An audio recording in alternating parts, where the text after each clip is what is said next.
Hello everyone, welcome to our YouTube channel sportless study. मैं कोमल वर्मा आज आपको साइंस का चैप्टर नंबर 3 रीडिंग कराऊंगी। ये है हमारा क्लास 6 का यूनिट 2 है मटेरियल से। ठीक है, आज हम पढ़ेंगे फाइबर टू फैब्रिक। ठीक है, अगर आपको ये जो वीडियो है पसंद आ रही है तो प्लीज़ वीडियो को शेयर करें, कमेंट करें और लाइक भी ज़रूर करिएगा। एंड वीडियो को पूरा देखना है, ठीक है, जिससे जो आपका एग्ज़ाम से रिलेटेड जो क्वेश्चन आएंगे वो आपको समझ आ जाएं। ठीक है, चलो आज स्टार्ट करते हैं video. Fibre to fabric. Clothes are important as food and shelter for human beings. Clothes उतने ही इम्पोर्टेंट होते हैं इंसान के लिए जितना खाना और मकान होता है। We wear clothes for protection against weather condition such as rain, snow, extreme heat और कोल्ड। ठीक है, जब हम कपड़े पहनते हैं वो हमारे प्रोटेक्शन के लिए पहनते हैं। क्यों? जैसे कि वेदर कंडीशन जो होती है वो हमारी स्किन से रिलेटेड या हेल्थ से रिलेटेड बहुत इशू करती है। ठीक है, तो उसी चीज़ से हमें प्रोटेक्ट करने के लिए हम क्या करते हैं, क्लॉथ्स को वियर करते हैं। They also offer protection against insect bytes. ठीक है, जो हमारे क्लॉथ्स हैं वो हमें जो इंसेक्ट हैं उनकी बाइट से ही बचाते हैं। मतलब अगर कोई कीड़ा काट ले तो हमारे स्किन भी डैमेज होगी और हमारे हेल्थ पे भी इशू होगा। ठीक है, तो उस चीज़ से भी बचने के लिए हम क्या करते हैं, अपने बॉडी को कवर करने के लिए क्लॉथ्स वियर करते हैं। Clothes reflect our personality and make us look good. जो हमारे क्लोथ्स है वो हमारी जो पर्सनैलिटी है उसको भी एक लुक देते हैं, जिससे हमारी जो पर्सनैलिटी है वो रिफ्लेक्ट होती है। ठीक है, जैसे कपड़े पहनते हैं लोग, हम उन्हीं को उस तरह से ही अपने माइंड में उनकी एक इमेज बनाते हैं। ठीक है, अगर कोई जीन्स पहन रहा है तो बोलेंगे कि मॉडर्न है। ठीक है, अगर कोई सूट पहनता है तो उसको बोलेंगे कि एवरेज है। ठीक है, तो इस तरह से हमारे जो क्लोथ्स है वो हमारी पर्सनैलिटी को भी शो करते हैं। ठीक है, people all over the world wear different kinds of clothing. संसार में जितने भी मतलब तरह के लोग हैं वो अलग अलग डिफरेंट टाइप के क्लॉथ्स पहनते हैं, कि कोई कुछ पहनता है, कोई कुछ। ठीक है, जो हमारे इंडिया के हैं वो धोती कुर्ता पैंट शर्ट पहनते हैं, बाहर के लोग स्कर्ट वगैरह। ठीक है, और पैंट शर्ट जीन्स तो ये चलता ही रहता है। ठीक है, तो हमारे जो पीपल्स अराउंड पूरे वर्ल्ड के ओवर हैं वो अलग अलग तरह की क्लॉथिंग काइंड्स के क्लॉथ्स पहनते हैं। ठीक है, it usually depends on whether condition of that particular place. ये जो हमारे क्लोथ्स हैं वो ज़्यादातर हमारे डिपेंड करते हैं वेदर कंडीशन पर, कि किस जगह पर किस तरह की वेदर कंडीशन है। ठीक है, कहीं पर ठंड है तो हम ऊनी कपड़े पहनेंगे। ठीक है, कहीं पर गर्मी है तो हम सूती कपड़े पहनेंगे। ठीक है, तो वो हमारे किस चीज़ पर डिपेंड कर रही है, वेदर कंडीशन पर डिपेंड करता है। In addition every region has its own tradition clothing. ठीक है, और उससे अलग हमारा जो कपड़े हैं, मतलब जो पहनावा है वो डिपेंड भी करता है कि वहाँ पर हमारा जो ट्रेडिशन है, जो जैसी संस्कृति है उस तरह के कपड़े भी हम फॉलो करते हैं। ठीक है, there are people in different occupation who wear special uniform at work like army personnel, doctors and policeman. ठीक है, तो जो हमारे कपड़े हैं वो कभी कभी हमारे काम पर भी डिपेंड होते हैं। जैसे हम अगर डॉक्टर हैं तो वाइट पहनेंगे, पुलिसमैन है तो अपनी वो यूनिफॉर्म पहनेंगे। ठीक है, कलर की। ठीक है, और जो हमारा स्कूल यूनिफॉर्म है वो भी हमारा डिपेंड करता है। ठीक है, तो जो हमारे कपड़े हैं वो हमारे ऑक्यूपेशन, काम करने की जगह या फिर किसी पर्टिकुलर चीज़ पे प्लेस के अकॉर्डिंग ही पहनते हैं। ठीक है, अभी तक तो ये हमारा इंट्रोडक्शन हुआ है चैप्टर का। अब हम देखते हैं इसमें जो हमारा फर्स्ट जो टॉपिक है, आउटलाइन है आपकी चैप्टर की, वो है हिस्ट्री ऑफ क्लॉथिंग मटेरियल। जो हमारा जो क्लॉथ है उसके जो मटेरियल कैसे बना। ठीक है, ऐसा तो नहीं कि अपने आप से आ गया, हमें पहले खोज करनी पड़ी, इन्वेंट करना पड़ा। तो वो उसकी हिस्ट्री देखते हैं कि कैसे कैसे हमारा जो ये मटेरियल है फिर उससे क्लॉथ बना है वो किस तरह से बना है। ठीक है, early man and women did not wear the clothes that we wear today. जो पहले इंसान थे, लोग थे, ठीक है, वो पहले कपड़े नहीं पहनते जैसे आज हम पहनते हैं। During the stone age people covered their body with the bark of trees, big size leaf and animals skin और fur। ठीक है, जब स्टोन एज थी, मतलब जब लोग पत्थर से अपना औजार बनाते थे, ठीक है, उस टाइम को क्या कहते हैं, हम स्टोन एज बोलते हैं। तो उस टाइम के लोग जो थे वो अपने बॉडी को कवर करते थे किससे, बार्क ऑफ ट्रीज, पेड़ की छाल से, बिग साइज लीव्स, बड़ी बड़ी पत्तियों से, या फिर एनिमल स्किन और फर, या फिर एनिमल्स की जो स्किन होती है, मतलब जो त्वचा होती है उससे। मतलब जैसे कि भेड़ की खाल हो गई, ठीक है, इस तरह से शेर की खाल, ये चीज़ें यूज़ करते थे अपने बॉडी को कवर करने के लिए। फिर उसके बाद थोड़ा थोड़ा करके जब उनको पता चला और चीज़ों के बारे में, ठीक है, तो उसके बाद हमने एनिमल्स की जो चीज़ें हैं उनको यूज़ करना स्टार्ट कर दिया। जैसे wool was use as early as 6000 year ago. जो हमारी वूल है वो हम ज़्यादा पुरानी नहीं है, हम बहुत दिनों से नहीं यूज़ कर रहे हैं। कितने दिनों से? केवल 6000 साल पुरानी है वो, ठीक है। Silk come into existence around 3000 BC in China. जो सिल्क है, ठीक है, जो कोकून से मिलता है हमें सिल्क, वो कितना पुराना है? वो 3000 BC में हमारे चाइना में आ चुका था, ठीक है। Plants fibre like cotton come into use after the early man learn about growing crops. जो प्लांट फाइबर है, जैसे हमारे कॉटन हो गया, ठीक है, इस तरह ये जो फाइबर हैं ये प्लांट फाइबर बोलते हैं।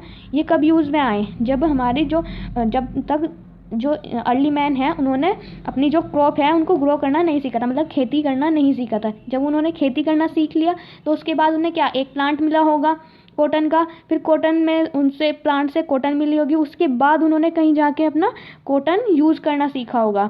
In India cotton come into use majorly around 3000 BC। तो इंडिया में जब कॉटन का यूज़ हुआ वो किसके अराउंड हुआ? 3000 BC के अराउंड हुआ। Earlier people use to wear unstitched clothes and just wrap them over their body, ठीक है। जो पहले लोग थे वो ना अनस्टिच्ड क्लोथ मतलब कि बिना सिले हुए कपड़े पहनते थे। क्या करते थे? वो केवल उसको एक, जैसे आप धोती समझ लो, इस तरह से कपड़ा था, उसको ऐसे ही अपनी बॉडी को कवर कर लेते, मतलब उल्टा सीधा लपेट लिया, ठीक है, और वो उसी से ही अपना काम चलाते थे, ठीक है। आजकल क्या है? आजकल सिलाई हो रही है कपड़ों की, कहीं शर्ट बन रही है, कहीं पैंट बन रही है, ठीक है। लेकिन पहले जो लोग थे वो डायरेक्ट कपड़ा लिया और लपेट लिया और कवर कर लिया अपनी body. Even today people wear dhoti, lungi और sari which are unstitched cloth pieces. और आज भी कुछ कुछ कपड़े ऐसे ही पहनते हैं, जैसे धोती हो गया, लुंगी हो गया, साड़ी हो गया, ये भी तो एक अनस्टिच्ड ही होते हैं, मतलब बिना सिले होते हैं। ये भी तो एक क्लॉथ होता है, बस क्लॉथ का पीस, उसको ही लपेट लेते हैं बस अपनी बॉडी को कवर करने के लिए, ठीक है। ये हमने हिस्ट्री पहचान लिया कि हमारा जो मटेरियल है वो कहाँ से यूज़ हुआ। तो स्टार्टिंग में तो हमने सब चीज़ें हमारी किससे बनी है? सबसे नंबर फर्स्ट पे है वूल, सेकंड पे सिल्क हो गया और थर्ड पे कॉटन ले लो आप, ठीक है। वूल और सिल्क क्या हो गया? हमारे एनिमल फाइबर हो गए, ठीक है, और जो कॉटन है वो हमारा प्लांट फाइबर हो गया। अब हम देखते हैं पहले फाइबर्स एंड फैब्रिक, ठीक है। Any cloth made from yarn और फाइबर्स बाय वीविंग, किटिंग और फेल्टिंग इज कॉल्ड फैब्रिक, ठीक है। जो हमारा कोई भी क्लॉथ है, ठीक है, जो छोटे छोटे रेशों से मिलके बनाया है, किस किस चीज़ों से? छोटे छोटे रेशों से, किस प्रोसेस के द्वारा? वीविंग मतलब सिलाई उधाई, ठीक है, उससे बना है, तो उस चीज़ को हम क्या बोलेंगे? फैब्रिक। जो मतलब हमारा प्रोडक्ट निकल के आया है फाइबर से, ठीक है, वो क्या हो गया? हमारा फैब्रिक हो गया। ये आपको एक नीचे एक एक्टिविटी दी गई है, ठीक है, जिससे आपको पता चलेगा कि कैसे हमारा जो क्लॉथ है वो बनता है, ठीक है। तो आपको क्या करना है? सिंपल एक कॉटन का पीस लेना है, फिर उसको ना उसके एक धागा निकालना है एक साइड से धागा निकालने के बाद उसको फ्लैट सरफेस पे रख दो, ठीक है। फिर उसके बाद एक साइड से पकड़ो उस धागे को, और उस धागे को एक साइड से पकड़ने के बाद में उसे रब करते रहो। इतना रब करो कि उसके जो रेशे हैं वो निकल के आ जाए उस धागे के, ठीक है। तो वो जो फाइन थ्रेड्स निकल के आएंगी आपको, उन्हीं चीज़ों को क्या बोलते हैं? हम फाइबर बोलते हैं। तो इस एक्टिविटी से हम देखते हैं, नीचे आपको ये एरो बना हुआ दिख रहा होगा। तो फाइबर से क्या बनते हैं? हमारे थ्रेड बनते हैं, ठीक है, और थ्रेड से क्या बनता है? हमारा कॉटन बनता है। तो जो आपको पता चल गया, कॉटन को, क्लॉथ को ही हम क्या बोलते हैं? फैब्रिक बोलते हैं। और जो छोटे छोटे रेशे होते हैं उनको क्या बोलेंगे? फाइबर। और जो इनके बीच का होता है, जो रेशे से मिलके बना होता है, उसको बोलते हैं हम यार्न या थ्रेड। नेक्स्ट पेज देखते हैं हम। Fabrics are made of loose thread called yarn, ठीक है। अभी तो हमने सिंपल पढ़ा था, अब आप ये एक डेफिनेशन है आपकी यार्न की, इसको लर्न कर लीजिएगा प्लीज़, ठीक है। Fabrics are made of loose thread called yarn. जो फैब्रिक्स होते हैं वो किसके बने होते हैं? छोटे छोटे थ्रेड्स के, लूज थ्रेड, और उनको एक साथ मिलकर हम जो बनाते हैं उसको क्या कहते हैं? यार्न बोलते हैं। Yarn consist of very thin strands और फाइबर्स। जो हमारे यार्न्स होते हैं वो क्या होते हैं? वो बहुत ही छोटे छोटे रेशों से मिलके बने होते हैं, जिनको हम बोलते हैं फाइबर। तो सबसे छोटा जो हमारा किसी क्लॉथ को बनाने के लिए जो प्रोडक्ट होता है, रॉ मटेरियल होता है, वो क्या होता है? फाइबर होता है। फाइबर से फाइबर मिलके, बहुत सारे रेशे मिलके क्या बनाते हैं? यार्न बनाते हैं। और यार्न से यार्न मिलके, मतलब थ्रेड से थ्रेड मिलके क्या बनता है? हमारा फैब्रिक या क्लॉथ बनता है, ठीक है। ये तो हमारी एक प्रोसेस पता चल गई है हमारा कि कैसे क्लॉथ बनता है फैब्रिक से। ठीक है। अब हम देखते हैं कि फाइबर्स के कितने टाइप के होते हैं, मतलब जो छोटे छोटे रेशे होते हैं। फर्स्ट स्टेज तो वही है हमारे किसी क्लॉथ के बनने की। तो पहले हम ये देखते हैं कि हमें मिलते कहाँ से हैं वो, ठीक है। Types of fibres are either natural और सिंथेटिक। जो हमारे फाइबर्स हैं, आजकल ना सब चीज़ें एक तो नेचुरल मिलती है और जो नहीं मिलती उसको इंसान बना घेरता है। तो जो बनाई हुई चीज़ होती है इंसान ने बनाई है, उसी को हम क्या सिंथेटिक या आर्टिफिशियल में कैटेगरी में लेके आते हैं। तो अब हमारे जो फाइबर हैं या तो वो नेचुरली मिलेंगे हमको या सिंथेटिक मिलेंगे, ठीक है। अब जो नेचुरल हैं वो भी दो तरह से मिलते हैं, प्लांट से मिलेंगे या एनिमल से मिलेंगे। देखते हैं अभी हम। Number 1, natural fibre. Fibres that are obtain from plants और animals are called natural fibre. जो फाइबर हमें प्लांट्स या एनिमल से मिलते हैं, मतलब नेचुरल होते हैं ना ये प्लांट और एनिमल, तो इन चीज़ों से जब भी हमें कोई भी फाइबर मिलता है वो किस कैटेगरी में आता है, हमारा नेचुरल फाइबर्स की कैटेगरी में आता है। फॉर एग्जांपल जैसे कॉटन, जूट, वूल और सिल्क आर नेचुरल फाइबर्स, ठीक है। जो हमारे कॉटन हो गया, जूट, वूल, सिल हो गए, ये सारे कैसे एग्जांपल हो गए आपके नेचुरल फाइबर के। क्यों? क्योंकि ये तो प्लांट से मिलते हैं हमें या एनिमल से मिलते हैं, ठीक है। अब नेचुरल फाइबर भी हमारे दो तरह के होते हैं, या तो प्लांट से मिलते हैं या एनिमल से, ठीक है। तो नंबर 1 है हमारा plant fibre. Fibers that are obtained from plants are called plant fiber. The fibers of cotton, hemp and jute are obtained from plant. ठीक है। जैसे जो हमारे फाइबर्स जो हमें प्लांट से मिलते हैं, ठीक है, तो उन्हीं चीज़ों को हम वो कौन से कैटेगरी में आएंगे, हमारे प्लांट फाइबर की में। और उनके एग्जांपल क्या क्या हो गए, कॉटन हो गया, हेम्प हो गया या जूट हो गया, क्योंकि ये तीनों ही हमें कहाँ से मिलते हैं, प्लांट से मिलते हैं, ठीक है। कॉटन का भी ट्री होता है, हेम्प का भी और जूट का भी, ठीक है। नेक्स्ट हम देखते हैं animal fibre. Fibers that are obtained from animals are called animal fiber. Wool and silk are example of animal fiber. ठीक है। तो जो हमारे फाइबर्स एनिमल से मिलते हैं हमें वो होते हैं animal fibre. Wool and silk क्या है, इसके एग्जाम्पल हैं। तो आपको ये अच्छे से समझ आ गया होगा कि प्लांट फाइबर कौन से होते हैं और एनिमल फाइबर कौन से होते हैं, ठीक है। अब हम देखते हैं आर्टिफिशियल, या फिर पहले इनकी प्रॉपर्टीज़ देखते हैं, प्रॉपर्टीज़ ऑफ नेचुरल फाइबर, ठीक है। जो चीज़ नेचुरली मिलती है वो हमेशा ही फ़ायदेमंद होती है, ठीक है। कुछ ही डिसएडवांटेजेस होती हैं उनकी, लेकिन जो नेचर से मिलेगी चीज़ वो हमेशा ही एडवांटेजेस बहुत ज़्यादा होंगी उसकी, ठीक है। देखते हैं एडवांटेजेस में क्या क्या है। फर्स्ट पॉइंट है, these fabrics absorb more water and sweat. जो ये फैब्रिक्स होते हैं, ठीक है, जो मतलब इन फाइबर से, नेचुरल फाइबर से मिलके बनते हैं ना फैब्रिक्स। फैब्रिक हो गया हमारा क्लॉथ, सिंपली लेना है, नाम में कंफ्यूज नहीं होना है। फाइबर्स होते हैं छोटे छोटे रेशे, फैब्रिक होते हैं हमारे क्लॉथ जो हमारा बन चुका प्रोडक्ट होता है, ठीक है। These fabrics absorb more water and sweat. तो जो नेचुरल फाइबर से हमारे फैब्रिक्स बनते हैं, क्लॉथ बनते हैं, वो बहुत ही ज़्यादा, मतलब हमारा जो पसीना है या पानी है उसको एब्जॉर्ब कर सकते हैं। They allow air to pass through them. वो कपड़े जो नेचुरल फाइबर से बनते हैं उनमें हमारी हवा पास हो जाती है, ठीक है। They are biodegradable and do not affect the environment. वो हमारे बायोडिग्रेडेबल होते हैं, मतलब कि हमारे जो नेचर है उसको नुकसान नहीं पहुंचाते और इन्वायरमेंट भी क्लीन रखते हैं। Wool is the most flame resistant fibre. जो हमारी ऊन है, जो वूल है, वो मतलब वो एक ऐसा फाइबर है जो फ्लेम से रेजिस्टेंस है, मतलब कभी आग लग जाए तो वो जल्दी से आग नहीं पकड़ता, ठीक है। तो वूल हमारे जो है आग लगने से भी बचाता है। अगर हमने पहना हुआ है और आग लग गई है तो वो बहुत देर में जलना स्टार्ट करेगा, तो इससे पहले हम अपनी जो बॉडी है उसको कवर कर सकते हैं, ठीक है। अब इसके डिसएडवांटेजेस भी हैं कुछ। डिसएडवांटेजेस में देखते हैं, they do not retain their series for long. ये जो हमारे फाइबर्स हैं नेचुरल, इनसे जो क्लॉथ बनते हैं वो ज़्यादा लंबे समय तक नहीं चल पाते, ठीक है। तो उनका जो टाइम पीरियड है वो बहुत ही शॉर्ट होता है। दे में श्रिंक और ऑर्डिनरी वॉशिंग, ठीक है। वो क्या होता है, जब हम उनको धोते हैं ना, मतलब वॉशिंग करते हैं, तो वो श्रिंक हो जाते हैं, मतलब सिकुड़ जाते हैं। They can easily B attacked by moths and moles, ठीक है। जो हमारी नेचुरल चीज़ है वो ना ईजिली क्या, मॉथ्स एंड मतलब छोटे छोटे जो कीड़े होते हैं या इंसेक्ट वगैरह होते हैं वो जल्दी से उनको डैमेज कर देते हैं, ठीक है। They do not dry rapidly. और वे जल्दी से सूखते भी नहीं है। क्यों? देखो, वो जल्दी से पानी एब्जॉर्ब कर लेते हैं, तो उनकी एक बैड इफेक्ट क्या है, वो जल्दी से सूख भी नहीं पाते, ठीक है। नाउ अभी तक हमने नेचुरल फाइबर ही पढ़ा है, ठीक है। नेचुरल फाइबर में हमने पढ़ा है प्लांट फाइबर, एनिमल फाइबर, और फिर उनकी प्रॉपर्टीज़ पढ़ी हैं, एडवांटेजेस डिसएडवांटेजेस पढ़ी हैं। अब हम नेक्स्ट पे आते हैं नेक्स्ट टाइप के फाइबर्स पे, सिंथेटिक फाइबर। सिंथेटिक फाइबर मैंने बताया है कि जो इंसान ने बनाए हैं, मैन मेड प्रोडक्ट है सिंथेटिक फाइबर, ठीक है। कैसे बनते हैं चलो हम देखते हैं। Fibres that are made by man from chemical substance are called synthetic fibres.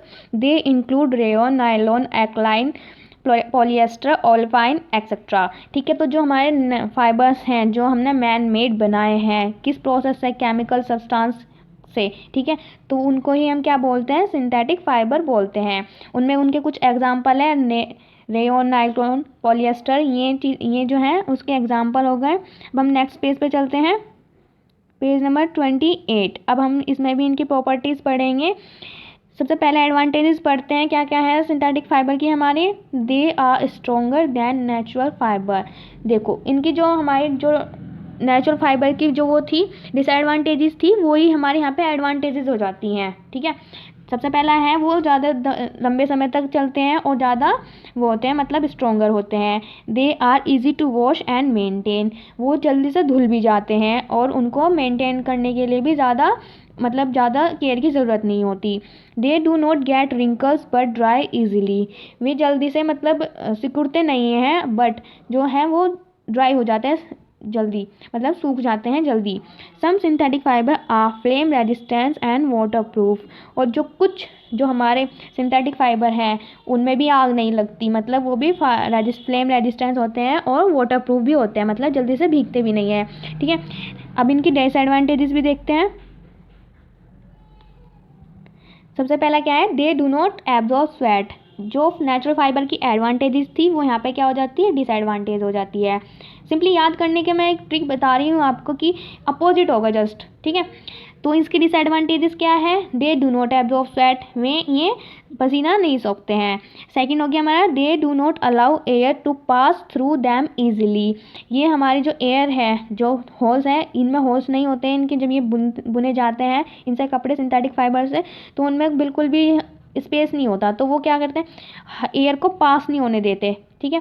They catch fire easily and hands can not be used in kitchen. तो जो ये हमारे सिंथेटिक फाइबर से जो फैब्रिक बनते हैं वो कैसे होते हैं, वो जल्दी आग पकड़ लेते हैं, और इसलिए ये जो हमारे सिंथेटिक फाइबर से बने हुए जो कपड़े होते हैं उनको हम किचन में यूज़ भी नहीं करते हैं जल्दी से।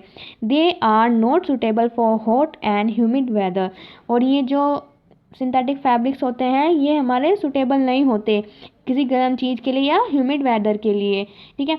यहाँ तक तो हमने पढ़ा था कि सबसे पहले हमने पढ़ा है नेचुरल फाइबर पढ़ लिया है, अब सिंथेटिक फाइबर भी पढ़ लिया है, उनकी एडवांटेजेस भी पढ़ ली हैं, डिसएडवांटेजेस पढ़ लिए हैं। अब हम देखते हैं कि इनके एग्जाम्पल क्या क्या है नेचुरल फाइबर के, अब उनको डिटेल में पढ़ेंगे। चलो पढ़ते हैं। सबसे नंबर फर्स्ट है हमारा नेचुरल फाइबर में प्लांट फाइबर जो है कॉटन, ठीक है। Cotton is the most extensive use plant fibre, ठीक है। जो सबसे ज़्यादा हम यूज़ करते हैं प्लांट फाइबर वो क्या है, नंबर 1 पे कॉटन।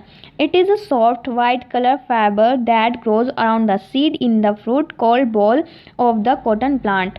यह एक बहुत ही सॉफ्ट और वाइट कलर का फाइबर होता है जो एक सीड के, मतलब एक जो फूल है, फूल के अंदर जो बीज होते हैं उसके आसपास होता है, ठीक है, अराउंड द सीड, जिसको हम क्या बोलते हैं, बॉल भी बोलते हैं, मतलब रुई का गुच्छा बोलते हैं। आप ये सिंपली यहाँ पे देखिए, ये प्लांट दिखा रखा है, तो इसमें ये फूल है, फूल के अंदर ये सीड के आसपास जो हमारा रुई का गुच्छा होता है वही हमारा क्या होता है, कॉटन होता है।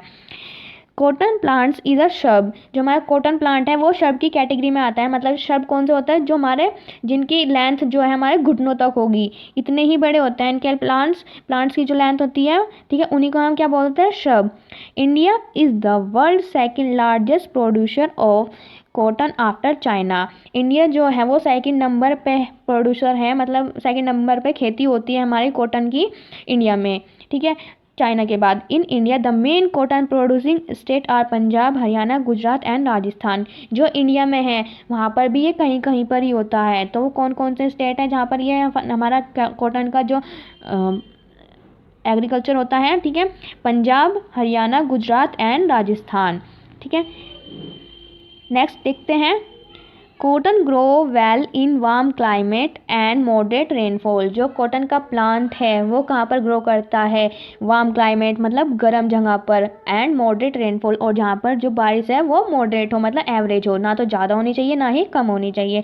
The crop grow well in black and alluvial soil. ठीक है, जो क्रॉप है वो कैसी कैसी मतलब सॉइल में उगती है उसकी कॉटन की, तो वो कैसी में उगती है? ब्लैक एंड एलुवियल सॉइल में। चलो अब हम देखते हैं कि कैसे हम कॉटन को ऑब्टेन करते हैं, उसकी प्रोसेस देखते हैं। ठीक है, the plant of cotton take about 2.5 months after its sowing to bear white और येलोइश फ्लावर। ठीक है, जो कॉटन का प्लांट है वो 2 या 2.5 महीने लेता है मतलब बड़ा होने के लिए, जिससे वो जो वाइट फ्लावर है वो येलो हो जाए। ठीक है, cotton is obtain from the small green fruit called the cotton ball. ठीक है, जो हमारे कॉटन है वो किससे ऑब्टेन करते हैं? छोटा एक ग्रीन फ्रूट लगता है जो कॉटन के पेड़ पर लगता है, और उसी के अंदर क्या होता है? कॉटन की बॉल होती है, मतलब रुई के गुच्छे होते हैं। The boll has seed inside which are surrounded by cotton fibre. ठीक है, जो वो बॉल होते हैं मतलब जो फ्लावर होता है जिसको हम बॉल बोलते हैं, वो उसमें ही हमारे जो कॉटन है वो सीड के सराउंडेड होती है। कॉटन फाइबर जो सीड है उसके आसपास लगी हुई होता है। When the cotton boll are mature they burst and open and expose the raw cotton fiber। जब जो कॉटन बॉल्स होते हैं मतलब जो उनका कॉटन का जो वो होता है फ्लावर, उसको बोले हैं कॉटन बॉल्स, जब वो बड़े हो जाते हैं मतलब मैच्योर हो जाते हैं, उसके बाद वो क्या होता है? ब्रस्ट हो जाते हैं, ब्रस्ट करके एकदम ओपन हो जाता है मतलब खुल जाता है फूल। ठीक है, और उसी के अंदर से हमारा जो रो कॉटन फाइबर है वो एक्सपोज होता है मतलब निकलता है। Cotton fibre are collected manually. जो कॉटन फाइबर है वहाँ पे कॉटन के प्लांट से हम उसको मैनुअली निकालते हैं। ठीक है, एक एक फ्लावर से निकालेंगे। ठीक है, अब नेक्स्ट देखते हैं। After this, the fiber are sent for ginning, where the fibers are separated from the seed। ठीक है, हमें पता है जो कॉटन का फाइबर होता है वो सीड के आसपास होता है, तो जब हम उसके जो बॉल है, बॉल से जो कॉटन निकालेंगे उसके अंदर सीड भी होंगे। तो सबसे पहले हम क्या करते हैं? प्रोसेस गिनिंग की प्रोसेस स्टार्ट करते हैं, जिससे कि जो हमारा फाइबर है कॉटन का उसके अंदर से हम सीड को सेपरेट कर सकें। This separation is brought about with the help of strong air current. ठीक है, तो जो ये प्रोसेस है हमारी, हम किसके यूज़ से करते हैं? स्ट्रॉन्ग एयर करंट के यूज़ से हम जो फ्लावर्स के जो बॉल हैं उनसे सीड निकालते हैं। The fibres are clean and made into long thread like strand. और जो ये जो फाइबर निकलेंगे अब फिर उनको क्लीन किया जाता है मतलब धोया जाता है, और उनको क्या करते हैं? फिर उनको लॉन्ग थ्रेड में कन्वर्ट कर देते हैं। ठीक है, अभी तो वो गोला गोला बना हुआ है, फिर उसके बाद उनको ना रब करके या जैसे भी प्रोसेस होती है मशीन में डाल के उसका एक बहुत ही लॉन्ग थ्रेड स्ट्रक्चर बना देते हैं, एक लंबा धागा बना देते हैं। ठीक है, the fibre are spun using spinning machine to form cotton yarn.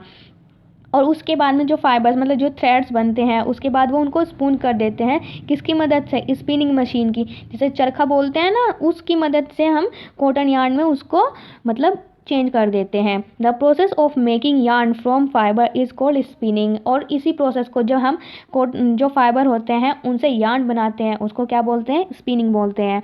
Yarn is then made into cotton fabrics by weaving. और जब ये छोटे छोटे धागे, ठीक है, धागे की बोलेंगे, जैसे हमारे रील होती है, रील में भी तो धागे होता है, हम उसी से कपड़े बनाते हैं। ठीक है, ऐसे समझ लिए। और जब हम वो धागों से हम वेविंग की प्रोसेस करेंगे मतलब सिलाई करेंगे, तो उससे ही हमारा क्या बनेगा? कॉटन फैब्रिक बनेगा, मतलब कॉटन का कपड़ा बनेगा। ठीक है, अब ये आपका सेल्फ चेक क्वेश्चन है, आपको जो मैंने अभी तक रीडिंग लगाई है आपको यहाँ तक कंप्लीट करना है ये। ठीक है, आप इजीली कर लेंगे अब ये। ठीक है, अब नेक्स्ट पेज देखेंगे। अब नेक्स्ट पेज में सबसे पहले है हमारा एक्स्ट्रा बाइट देखते हैं। And extra bite, Mahatma Gandhi promoted the use of spinning charkha throughout India. जो महात्मा गांधी थे वो भी चरखा चलाते थे, आपको देखा होगा, जो मूवी देखी होगी या कभी पिक्चर देखी होगी महात्मा गांधी चरखा चलाते हुए की, बहुत पॉपुलर पिक्चर है।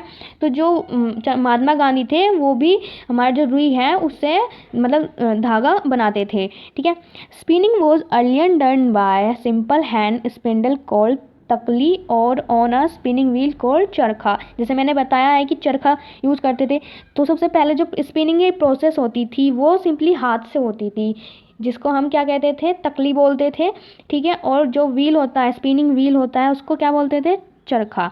Now a days spinning on a large scale is done by machine. लेकिन अब जो ये स्पिनिंग की प्रोसेस है ये बहुत ही बड़े पैमाने पे, मतलब बहुत ही ज़्यादा मात्रा में होती है, तो हम अब तो हाथ से नहीं कर सकते, तो उसके लिए हम क्या करते हैं, मशीन से करते हैं। Weaving is the oldest method of using yarn to make fabric. और जो वेविंग मतलब कि सिलाई होती है, सिलाई करना, वो तो ओल्ड ही मेथड है, ठीक है। The cotton thread are woven into a cloth on a loom. ठीक है, जो कॉटन की थ्रेड होती हैं उनको हम मतलब सिलाई करते हैं, कैसे, फैब्रिक बनाने के लिए लूम में, मतलब ये लूम एक जगह होती है जहाँ पर हम कॉटन की थ्रेड है उसको सिलाई करते हैं। The looms could be hand operated hand loom और मशीन ऑपरेटेड पावर लूम। ठीक है, जो लूम्स जहाँ पर मतलब काम होता है हाथों से, जहाँ पर हाथों से ऑपरेटेड करते हैं तो हैंड लूम बोलते हैं, और जहाँ पर मशीन से ऑपरेट करते हैं उसको क्या बोलते हैं, पावर लूम बोलते हैं। The process of interlocking two sets of yarn at right angles to make a fabric is called weaving। ठीक है, ये मतलब सिंपली डेफिनेशन दी गई है weaving की, the process of interlocking two set। जब भी हम दो सेट लेंगे यार्न के, मतलब दो धागे लेंगे और उनको मतलब इंटरलॉक करेंगे, बांधेंगे एक दूसरे के साथ में, वो भी किस में, राइट एंगल पर, तो उसी प्रोसेस को हम क्या बोलेंगे, वेविंग बोलते हैं, जिससे हमारा जो फैब्रिक है वो बनता है। नेक्स्ट प्रोसेस है हमारी knitting. In knitting only a single yarn is use to make a piece of fabric. और किटिंग में क्या होता है, अभी तो वीविंग देखा था, वीविंग में क्या होता है, हमारा राइट एंगल्स पे दो थ्रेड को हम इंटरलॉक करते हैं, लेकिन किटिंग में ऐसा नहीं होता, इसमें केवल एक सिंगल यार्न चलता है। ठीक है, सिंगल थ्रेड चलती है जिससे हम फैब्रिक बनाते हैं, मतलब क्लॉथ बनाते हैं। This can also be done by hand by using kiting needle और बाय यूजिंग मशीन। ठीक है, आपने इसका सिंपल एग्जांपल देख लो, आपकी घर में मशीन होगी, मम्मी चलाती है जो, ठीक है, उसमें केवल सिंपल एक चलता है ना, एक धागा, तो उसी प्रोसेस को क्या बोलेंगे हम, किटिंग बोलते हैं। This can be done by hand using kitting needles or by using machine. A series of interlocks or loops in made in the yarn to form a fabric। ठीक है, इसमें क्या होता है, एक सीरीज बनती है इंटरलॉक की। ठीक है, आप सिंपली समझो जैसे कि हम वूल का यूज़ करते हैं, वूल, इसी तरह हम कॉटन का यूज़ करते हैं। जैसे कॉटन वूल में हम क्या करते हैं, स्वेटर बुनते हैं, इसी तरह कॉटन के भी हम क्या करते हैं, सिंपली यूज़ करते हैं फैब्रिक बनाने के लिए। अब यूजेस देखते हैं क्या क्या है कॉटन के। Cotton fabrics are use to make shirt, T shirt, towels, suit, jeans etcetera. सबसे पहला यूज़ है हमारा कॉटन का, हम शर्ट बनाते हैं, टी शर्ट मतलब अपने कपड़े बनाते हैं जो पहनने के होते हैं। ठीक है, नेक्स्ट है cotton pads are use in hospital. और कॉटन पैड्स मीन्स रुई का जो गुच्छा होता है, जैसे कभी चोट लग जाए तो हम क्या कहते हैं, कॉटन पैड्स लेके आओ। ठीक है, तो हमारे जो कॉटन पैड्स हैं वो हॉस्पिटल में भी यूज़ होते हैं। नेक्स्ट है हमारा cotton is use as fillers in mattress and pillows. ठीक है, जो कॉटन है वो एक तरह से हमारा यूज़ होते हैं मैट्रेस में और पिलोज में। जैसे हमारे तकिया में भी तो रुई भरी हुई होती है, और हमारे जो गद्दे होते हैं उनमें भी पहले मैट्रेस में भी रुई फिल होती है। ठीक है, तो थ्री यूजेस हो गए हमारे कॉटन के, याद हो गए होंगे आपको। नाउ अभी तक हमने एक नेचुरल फाइबर का स्टडी किया है, कॉटन। अब सेकंड देखते हैं jute. Jute is the second most popular fibre after cotton. Jute जो है सेकंड नंबर पे आता है नेचुरल फाइबर में, ठीक है, कॉटन के बाद। It is cheaper than other natural fibre. ठीक है, ये सबसे ही बहुत ही मतलब इसका रेट बहुत ही कम होता है, बहुत ही ईजिली अवेलेबल होता है, नेचुरल फाइबर है। Its fibre are long and shiny and can be spun into coarse and strong threaded. ठीक है, जो ये फाइबर होता है ये बहुत ही लंबा होता है और शाइनी भी होता है, मतलब इसमें चमक मारती है। ठीक है, और इसको जो हम इसको बहुत ही लंबे लंबे रेशो में भी बना सकते हैं, मतलब स्ट्रॉन्ग थ्रेड भी बना सकते हैं इसकी। Jute is also known as golden fibre. Jute को हम दूसरा मतलब जो नाम दिया गया है, एक गोल्डन फाइबर भी बोला गया है। क्यों? क्योंकि इसमें चमक भी मारती है, उसका जो कलर है वो थोड़ा मतलब गोल्डन कलर का होता है। Fibres that are present in the outer part of the stem. तो जूट का पेड़ होता है ना, उसके जो ये फाइबर है जूट का, वो उसके आउटर पार्ट्स पे होता है, जैसे पेड़ की छाल बोलते हैं ना, इस तरह से ये पेड़ के आउटर पार्ट पे लगा होता है, उसी से हम क्या करते हैं, जूट ऑब्टेन करते हैं। Jute grow best in warm and humid climate with plenty of water rainfall. ठीक है, तो जो जूट है, जैसे हमने कॉटन का पढ़ा था कि कौन से क्लाइमेट में होता है, ऐसे ही जूट का पढ़ते हैं। जूट भी हमारा जो ग्रो होता है अच्छी क्वालिटी का, वो कैसे क्लाइमेट में होता है, वार्म गर्म, और ह्यूमिड, ह्यूमिड मीन्स जहाँ पर ज़्यादा हवा चलती है। ठीक है, वो भी कैसे, जब वहाँ पर प्लेंटी ऑफ रेनफॉल हो, मतलब कि जहाँ पर पर्याप्त, मतलब कि ज़्यादा से ज़्यादा बारिश हो, ज़्यादा भी नहीं लेकिन इतनी हो कि जितनी ज़रूरत हो। Jute plants grow best in loamy soil. ठीक है, जो जूट प्लांट के लिए या उसकी कल्टीवेशन क्रॉप उगाने के लिए हमारा जो बेस्ट सॉइल है वो है लोमी, मतलब कि बोलते हैं ना जैसे दलदली, दलदली जो होती है जिसमें पानी ज़्यादा होता है, ऐसी सॉइल में जो हमारा जूट का प्लांट है वो बहुत अच्छे से ग्रो करता है। In India jute is grown in West Bengal, Bihar and Assam. जो इंडिया है, इंडिया में जो स्टेट है जहाँ पर जूट की खेती होती है वो है हमारे वेस्ट बंगाल, बिहार एंड असम। क्यों? क्योंकि यहाँ पर ही बारिश भी अच्छे से होती है।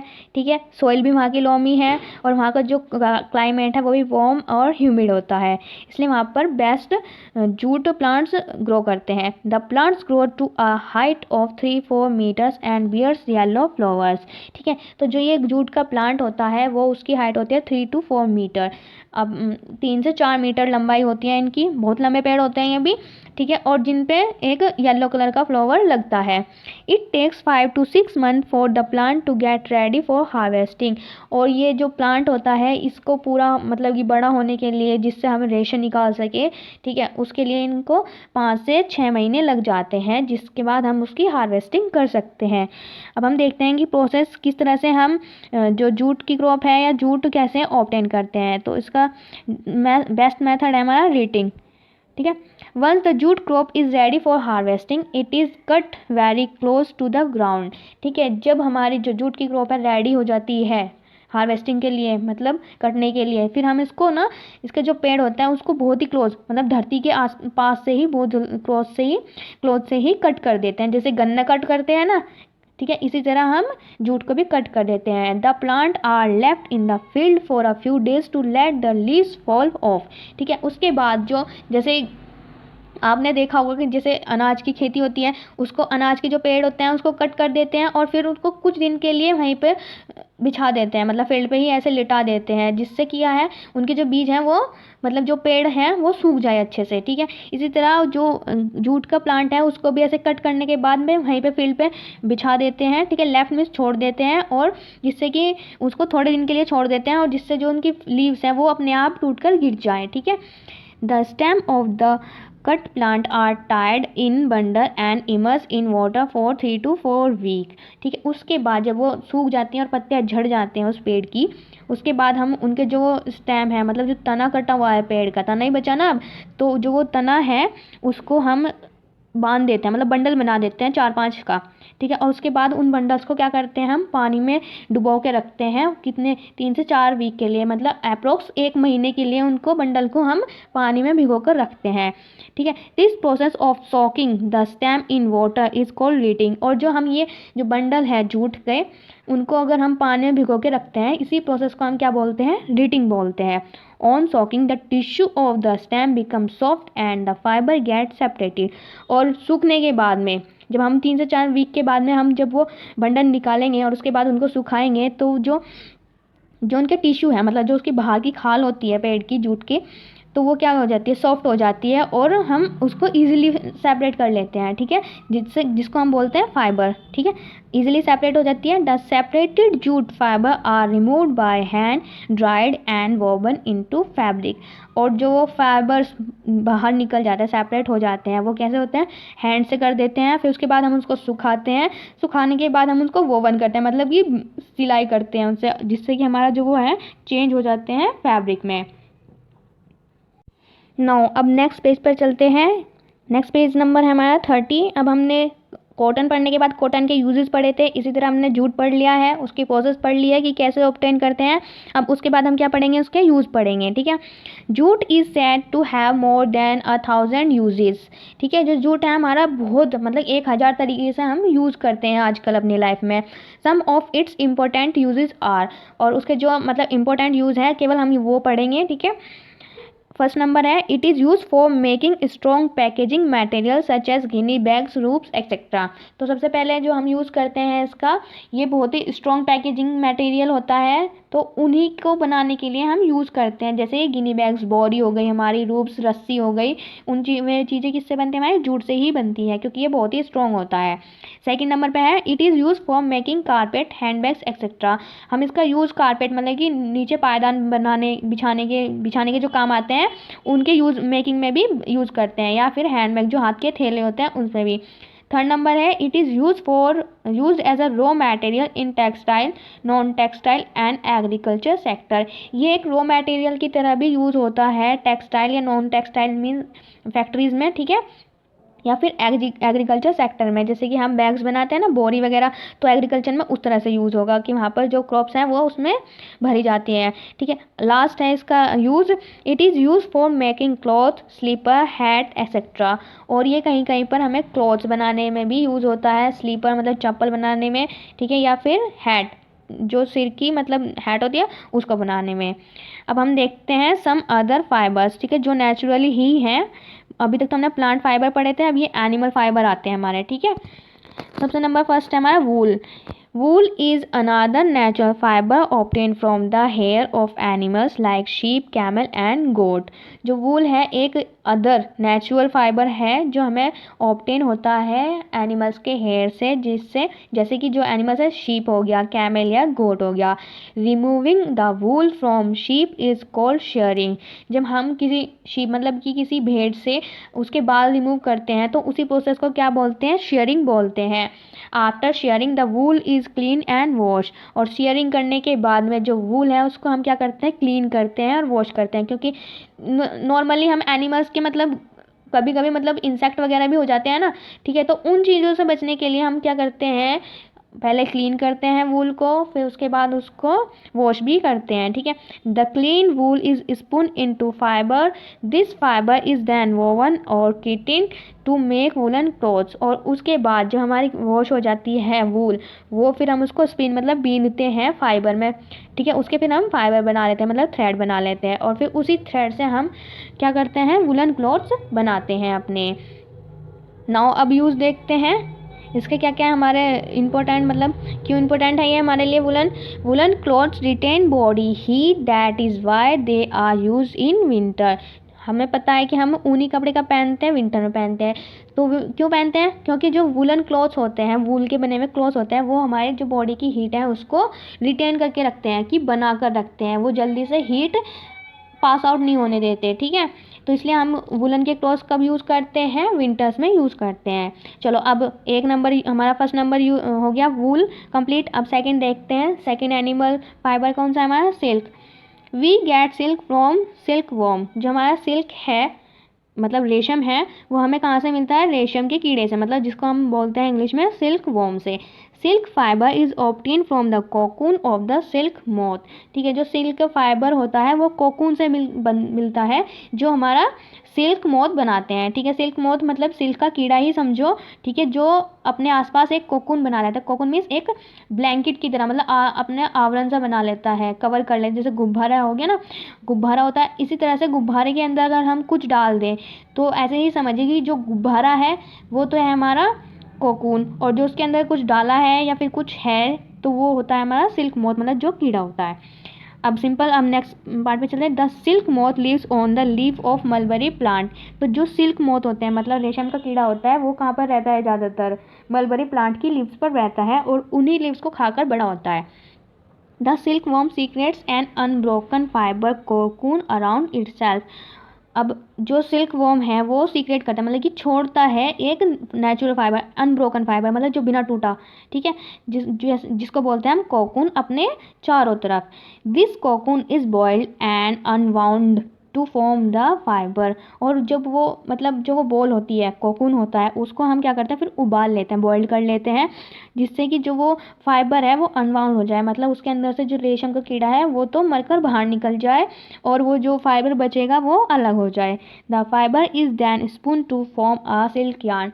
और जो वो फाइबर अब जो निकल गया है हमारा, उसके बाद हम उसको स्पून करके सिल्क यार्न में कन्वर्ट कर लेते हैं, मतलब थ्रेड बना लेते हैं सिल्क की। The layering of silk worm for the production of silk is called sericulture. जब हम मतलब सिल्क बनाने के लिए, रेशम बनाने के लिए, प्रोडक्शन करने के लिए अगर हम सिल्क वॉर्म की रियरिंग करते हैं, मतलब उनको पालते हैं, तो उसी प्रोसेस को क्या बोलते हैं? हम सेरीकल्चर बोलते हैं। नेक्स्ट देखते हैं, silk is a costly fabric. Silk जो है बहुत ही महंगा होता है, महंगा फाइबर है, ठीक है। It is soft, shiny and smooth to touch. और ये बहुत ही सॉफ्ट भी होता है, शाइनी, चमक मारती है इसमें, और बहुत ही मुलायम होता है टच करने पर भी। It is the strongest natural fibre, और ये सबसे ही स्ट्रॉन्गेस्ट नेचुरल फाइबर होता है। It can be died easily, और हम इसको डाई भी कर सकते हैं, मतलब इसका कलर चेंज कर सकते हैं। Silk fiber is used for weaving cloth, especially traditional dress in India like sari, kurta, salwar and other wedding clothes। और जो ये हमारा सिल्क से जो हमारे क्लॉथ्स बनते हैं, किस तरह के ट्रेडिशनल क्लॉथ्स ज़्यादा बनते हैं, जैसे कि इंडिया के, जैसे साड़ी, कुर्ता हो गया हमारा, ठीक है। Silk had always been prized for its luster and fine quality। और जो सिल्क का जो हमारा रेट है वो हमेशा ही बढ़ता रहता है। क्यों? क्योंकि इसकी जितनी ज़्यादा चमक मारेगी और जितनी अच्छी क्वालिटी होगी सिल्क की, वो उतना ही महंगा होता है, ठीक है। अब नेक्स्ट देखते हैं हम कॉयर।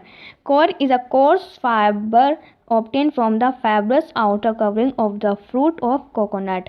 अब एक थर्ड नंबर का है, इसको भी हम ये प्लांट में लेंगे क्योंकि ये कॉटन से ही हमारा कोकोनट प्लांट से मिलता है हमको, ठीक है। जैसे आपको पता होगा, आपने कोकोनट देखा होगा ना हमारे आसपास, जैसे नारियल बोलते हैं, ठीक है। उसके जो बाहर के जो रेशे होते हैं वो भी बहुत ही टाइट होते हैं, मतलब उनको भी हम यूज़ करते हैं कोकोनट के।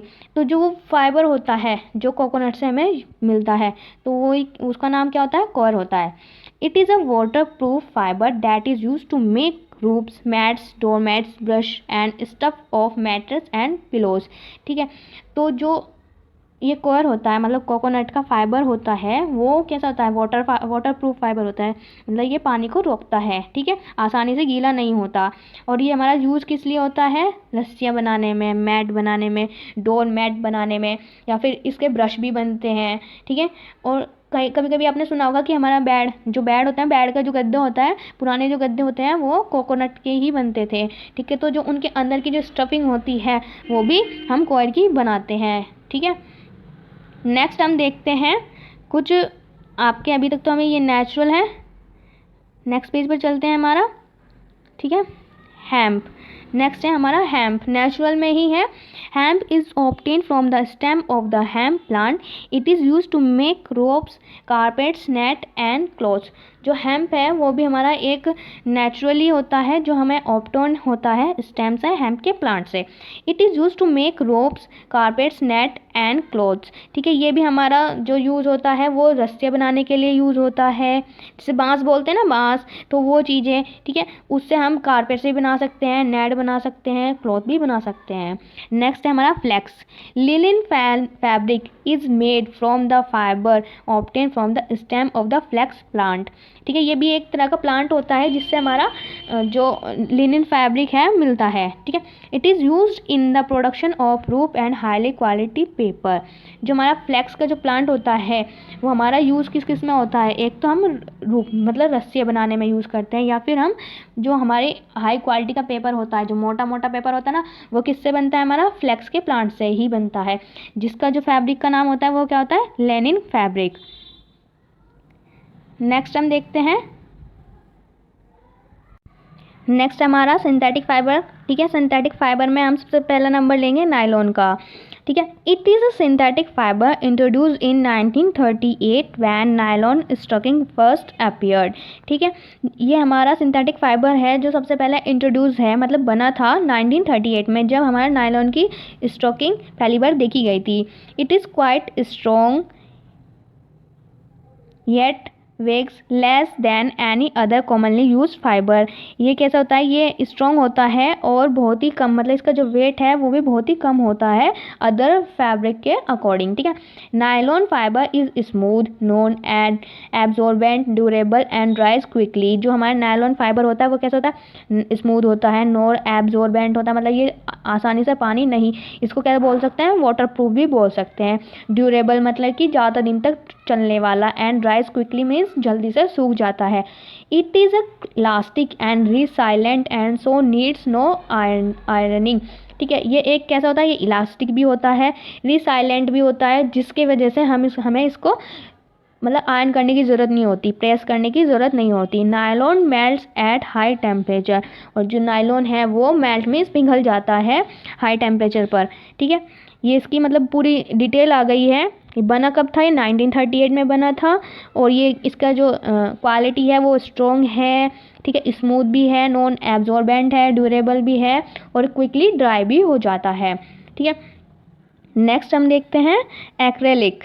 It is use in making clothes and carpet. जो एक्रेलिक है वो हमारा यूज़ होता है क्लॉथ्स बनाने में और कारपेट बनाने में। It is light weight and warm and is very similar to wool. ये बहुत ही लाइट वेट का होता है, गर्म होता है। ठीक है, और बहुत ही मतलब सिमिलर होते हैं वूल की तरह ही हम इसको यूज़ भी करते हैं, और उसकी क्वालिटी जो होती है उसी तरह एक्रेलिक की भी होती है। अब लास्ट वन हमारा है पॉलीएस्टर। ठीक है, it is a synthetic fibre produce chiefly by reaction of this dibasic acid and dihydric alcohol. ठीक है, तो ये एक बहुत ही मतलब ये फैक्ट्री में बनने वाले मटेरियल है, हमारा फाइबर है पॉलीएस्टर। और ये किस तरह से बनता है, बहुत ही रिएक्शन करानी पड़ती है हमें, एक तो एसिड की और अल्कोहल की। ठीक है, तो जो डाइबेसिक एसिड होता है हमारा, उसकी रिएक्शन हम कराते हैं डाइहाइड्रिक अल्कोहल के साथ में। ठीक है, और उसके बाद ये हमारी जो प्रोसेस है वो चलती है, उसके बाद ये पॉलीएस्टर बनता है, मतलब प्रिपेयर होता है।